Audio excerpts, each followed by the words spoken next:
नमस्कार मित्रांनो, ठरलं तर मग मालिकेच्या येणाऱ्या भागांमध्ये जबरदस्त ट्विस्ट आता आपल्याला पाहायला मिळणार आहे.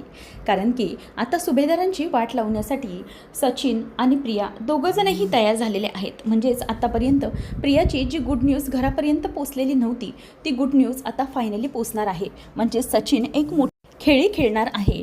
त्यावरून आता एक लक्षात येत आहे, ते म्हणजे कितीही काही झालं तरीही आता सुभेदारांच्या वाईटावर उठलेले दोघंजणं आणि त्यांना आता अगदी योग्य वेळेवरती येऊन सायली कशी काय मात देणार आहे, नेमकं सगळं पुढे कसं काय घडणार आहे पाहणं अगदी रंजकतेचं ठरणार आहे. तर आजच्या या भागामध्ये आपण पाहूया की नेमकं सचिन आणि प्रिया हे दोघंजणं काय करणार आहेत. प्रिया चक्क मीडियावाल्यांना घरी घेऊन येणार आहे, त्यामुळे आता एक मोठा उलगडा होणार आहे. आतापर्यंत आपण मालिकेमध्ये पाहत होतो की घरामध्ये सगळं काही आनंदाचं वातावरण आहे. सायलीच्या प्रेग्नन्सीमुळे सगळे खूप खुश आहेत. अशातच आता सायलीला तिच्या सगळ्या अस्तित्वाचा उलगडा होताना दिसत आहे. म्हणजे लवकरात लवकर सायली ही तन्वी असल्याचं सत्य हे तिच्यासमोर येणार आहे. परंतु या सगळ्या गोष्टी या कशा घडणार आहेत सगळं आता तिला काहीही समजत नाही. परंतु किती काही झालं तरीही सायलीला एक गोष्ट लक्षात येते, ते म्हणजे की मला या सगळ्या गोष्टींमध्ये किती काही झालं तरीही सायलीपर्यंत म्हणजेच अर्जुन सरांपर्यंत कुठल्याही प्रकारचं टेन्शन जाऊ द्यायचं नाही. एकदा की घरातल्यांना समजलं की म्हणजेच एकदा कन्फर्म झालं की मीच तन्वी आहे, त्यानंतरच मी सगळ्यांना सांगेन असा विचार आता तिच्या डोक्यामध्ये सुरू असतो. आणि त्यामुळे किती काही झालं तरीही ती या सगळ्या गोष्टींपर्यंत पोचण्याचा प्रयत्न करत आहे. मग आता रविराज आणि बाकीचे सगळे हे समजावतात की आपण सगळ्या गोष्टी बघूया. म्हणजे तन्वीला ते समजावतात की किती काय झालं तरीही तू सगळं सांभाळ, नको काळजी करू. पण सायली ही कुठल्याही प्रकारे विचार करायला तयार नाही आहे. सायली म्हणते की मला एकच गोष्ट समजते, ते म्हणजे की मला आता हे सगळं समजून घ्यायचं आहे. आता ती सगळं वारंवार मधुभाऊंवर होणारे हल्ले आणि सगळं याचा विचार करता सायली असा विचार करते की मधुभाऊंवरती याच गोष्टीमुळे तर हल्ला झाला नसेल ना. म्हणजे मधुभाऊंना माझं सत्य माहीत असेल आणि म्हणूनच तर कोणी त्यांच्यावरती हल्ला केला नसेल ना, हे सगळं तिला आठवतंय. त्याचबरोबर सायली आता विचार करते की काही झालं तरी या सत्यापर्यंत मला पोचायचं म्हणजे पोचायचंच आहे. त्यानंतर आता इथे अस्मिता ही विचार करते की मी माझा जॉबचं कसं बघू. कारण की तिला काही हुक करून स्वतःच्या पायावरती तयार राहून सगळ्या गोष्टी अगदी व्यवस्थितपणे करून घ्यायच्या आहेत. त्यामुळे अस्मिता ही सगळ्याच बाजूने स्वतःचा सावरताना दिसणार आहे. पण आता ते सगळं होत असताना अस्मिताचं हे सगळं बोलणं हे आता कल्पनाला बरोबर समजतं. कल्पना तिला म्हणते की काय झालं आहे अस्मिता, तू इतका विचार कसला करते. त्यावेळेला अस्मिता म्हणते की मॉम, मला एक गोष्ट तुझ्याशी बोलायचं होतं, मॉम डॅड तुमच्या दोघांशीही. तेव्हा मग ती म्हणते की हो, तू इतके दिवस बाहेर असते, मला एक माहिती आहे की तू गोलूला सोडून कुठल्याही मैत्रिणीबरोबर मजा करायला, एन्जॉय करायला जाऊ शकत नाही. मग नक्की काय कारण आहे ते मला तू प्लीज सांग. नक्की काय असा प्रकार आहे ज्याने तू इतकी टेन्शनमध्ये आहेस. त्याच वेळेला मग आता ती म्हणत असते की हे बघ, मला नक्की सांग काय झाले. तेव्हा ती म्हणते की मॉम, मी जॉबचा विचार करते. हे ऐकल्यानंतर आता कल्पनाला खूपच जास्त राग येतो. कल्पना म्हणते की नाही, तू जॉबचा वगैरे काहीच विचार करायचा नाही. तेव्हा ती म्हणते की मॉम, माझं ऐकून तरी घे. अगं, मला स्वतःला इंडिपेंडंट व्हायचं, यासाठी मी हे सगळं करते. तेव्हा मग ती म्हणते की इंडिपेंडंट वगैरे होण्याची काहीही गरज नाही आहे, सगळं काही होईल व्यवस्थित, तू फक्त शांत राहा, असा कुठल्याही प्रकारचा काहीही निर्णय घेऊ नको. त्यानंतर मग आता कल्पनाला असं बोलल्यानंतर प्रताप म्हणतो की बाळा, तू असा विचार का करते. तुला का असं वाटतं की तुझं बाळ या घरामध्ये सेफ नाही आहे. सगळं काही व्यवस्थित होईल, तू कशाला काळजी करते, होईल सगळं व्यवस्थित. त्यावेळेला मग आता इथे कल्पना बोलून दाखवते की मला माहिती आहे हे सगळं जे काही चालू आहे ना, हे अस्मिताला अजिबात म्हणजे न पटण्यासारखं आहे. पण अस्मिताला कळलं पाहिजे की तिला सध्या बाळाला तिची खूप गरज आहे. जर बाळ निदान 6 महिन्याचं किंवा वर्षाचं झालं तर ठीक आहे, परंतु आता ते 2-3 महिन्याचं बाळ आहे आणि तू त्याला सोडून जायच्या वार्ता करते. तुला काहीच कसं वाटत नाही.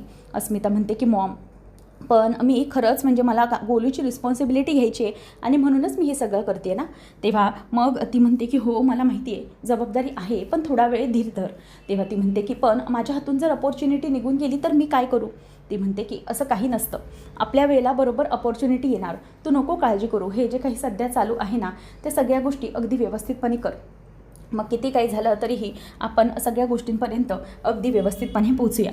कितीही काही झालं तरी सगळं होईल. पण अस्मिता, अगदी असं नाही आहे की गोलूकडे कुठल्याही प्रकारचा सोर्स नाही आहे. अगं, त्याचे आजोबा, मामा सगळेजण खंबीर आहोत आम्ही त्याच्यासाठी. त्यामुळे पैशांसाठी इतकी तू सध्या धडपड करू नको, काळजी करू नको, होईल सगळं व्यवस्थित.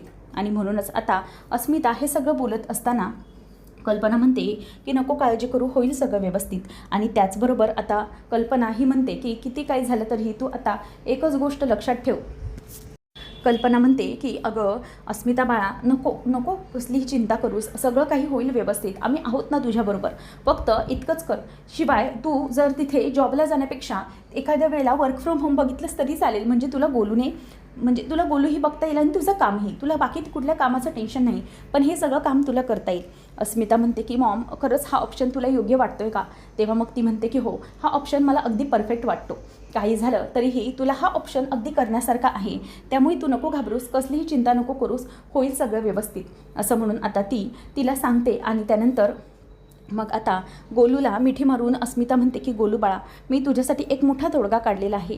ठीक आहे, मी तुझ्यासाठी वर्क फ्रॉम होम करायला तयार आहे. मॉम तू म्हणतेस तसं ठीक आहे, उद्या इंटरव्ह्यूला जाते आणि त्यांना हवं तर रिक्वेस्ट करते की माझं एक लहान बाळ आहे म्हणून. तेव्हा मग कल्पना आणि प्रताप तिच्याही मर्जीसाठी तयार होतात आणि म्हणतात की हो चालेल, किती काही झालं तरीही तू तयार हो, चालेल, काहीच प्रॉब्लेम नाही, असं म्हणून आता ते तिला समजावत असतात. सगळं काही व्यवस्थित होतं. पण त्याचबरोबर इकडे आता अस्मिताचं मन हे तिला वेगळ्याच प्रकारे खात असतं, कारण की किती काही झालं तरीही तिचं मन हे गोलूसाठी इकडे तिकडे वर खाली होत असतं, म्हणून तिला त्याचा त्रास होत असतो. नंतर आपल्याला पाहायला मिळतं की इकडे आता प्रियाच्या मनामध्ये वेगळा संशय सुरू असतो. प्रिया ही आता विचार करते की मला कसं सुभेदारांपर्यंत पोचता येईल, आणि जर मी सुभेदारांपर्यंत पोचले तर मात्र माझं सगळं काम होईल, पण अशी एखादी व्यक्ती पाहिजे जी सुभेदारांपर्यंत माझी माहिती पोचवू शकेल. मग आता ती विचार करते की सुभेदारांपर्यंत माझी माहिती पोचवायला एखादी व्यक्ती हवी, जी व्यक्ती हे सगळं करू शकेल. मग आता सचिनचा विचार डोक्यामध्ये येतो. सचिन म्हणतो की मी आता साक्षीच्या म्हणण्याप्रमाणे तिला भेटायला जातो, म्हणून तो साक्षीच्या म्हणण्याप्रमाणे आता प्रियाला भेटायला आलेला असतो. आता प्रियाला तो भेटायला आल्यामुळे प्रियाला एक जबरदस्त असा धक्का बसतो. तो म्हणतो की तू अचानक इथे कशी काय आली? त्याच वेळेला मग आता ती म्हणायला लागते की कशी काय आली म्हणजे माझ्या मनामध्ये वेगळाच विचार सुरू होता, म्हणून मी इथे आली. त्याचबरोबर आता हे झाल्यानंतर प्रिया म्हणते की एक गोष्ट लक्षात ठेव सचिन, किती काही झालं ना तरीही मला एक गोष्ट चांगलीच माहिती आहे, ते म्हणजे की तू कुठल्याही प्रकारे मला इथे भेटायला विनाकारण आला नाही आहेस. इतके दिवस तू माझी चौकशी केली नाही, पण आज आलास, त्यामुळे मी तुला विचारते की नक्की काय आहे असं जे तू आज आलास म्हणून. तेव्हा मग आता इथे सचिन बोलायला लागतो, मी इथे आज आलो आहे कारण की मला एक काम आहे तुझ्याजवळ. तू बरोबर ओळखलं, साक्षी आणि तू चांगल्या मैत्रिणी आहात आणि आपला दुश्मन एक आहे म्हणजे सुभेदार कुटुंब. ती अस्मिता आणि ते सुभेदार अर्जुन सुभेदार माझा एकदम खास आता दुश्मन झाला आहे. तेव्हा मग ती म्हणते की हो ठीक आहे, मी तुझी मदत करायला तयार आहे. त्यांचे सगळे छक्के पंजे मला माहीत आहे, परंतु तू माझं एक काम करायचं, ते म्हणजे तू मला इथून बाहेर काढायचं. आता हे ऐकल्यानंतर तो म्हणतो की हो डन, मी तुला इथून बाहेर काढणार. हे बघ, मी माझ्यासोबत वकीलच घेऊन आलो आहे, मी तुला लवकरात लवकर इथून बाहेर काढेल, परंतु त्या बदल्यात मला काय मिळणार आहे. त्यावेळेला मग ती म्हणते की त्या बदल्यात तुला एक मोठी न्यूज मी देणार, ते म्हणजे की तुला एक मोठी न्यूज जो धमाका करू शकते हे मी सांगू शकते, आणि सुभेदारांचं आयुष्य त्या न्यूजमुळे बरबाद होऊ शकतं. मग तो म्हणतो की वाट न बघता मला पटकन ती न्यूज सांग, काय आहे. तेव्हा मग प्रिया म्हणते की ती न्यूज अशी आहे की माझ्या पोटामध्ये अश्विन सुभेदारचं बाळ आहे. आता हे ऐकून पटकन सचिनचे डोळे चमकतात. तो म्हणतो की काय बोलते तू, खरंच आहे का ते, म्हणजे तू जे बोलते ते खरंच आहे का. तेव्हा मग ती म्हणते की हो खरंच आहे, मी जे सांगतोय ते खरं आहे.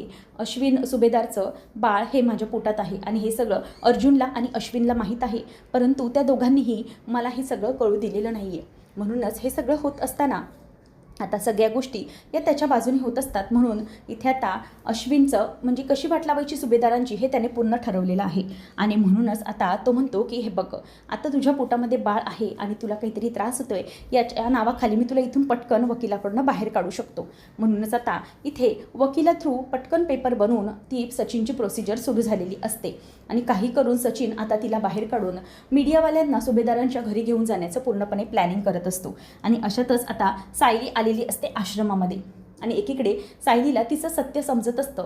तिने जे काढलेलं भिंतीवरचं किचनमधलं ड्रॉइंग असतं ते कुसुमने तिला दाखवल्यामुळे आता तिला एक मोठ्या सत्याचा उलगडा होतो की हे जे सेम चित्र होतं ते सेम चित्र मी तन्वीचं बघितलं होतं, आणि हे चित्र सेम आता मला दिसतंय, म्हणजे नक्कीच यामध्ये काहीतरी आहे असं म्हणून आता ती सगळ्या गोष्टींचा तिच्या मनामध्ये खेळ सुरू होतो की ही तन्वी आहे आणि मी म्हणजे ही माझीच परछाई आहे असं तिला वाटत असतं. आणि हे खरंच मी तन्वी आहे का, अशा गोष्टी देखील आता तिच्या डोक्यामध्ये फिरत असतात. आणि त्यानंतर मग आता हे सगळं होत असताना तन्वीच्या डोक्यामध्ये एक विचारांचं वेगळंच वादळ सुरू झालेलं आहे आणि सायलीला आता तन्वी ती आहे हे समजत असतानाच तिकडे मोठा बॉम्ब सुभेदारांच्या घरी फुटला जात असतो.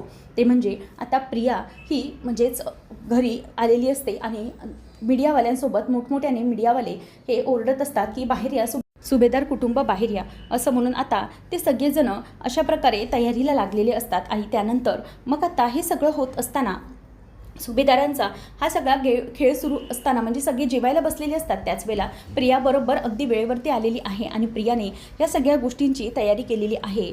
आणि प्रिया आल्याबरोबर सगळ्यांना विचार यायला लागतो की बाहेर आवाज कसला येतो मीडियाचा.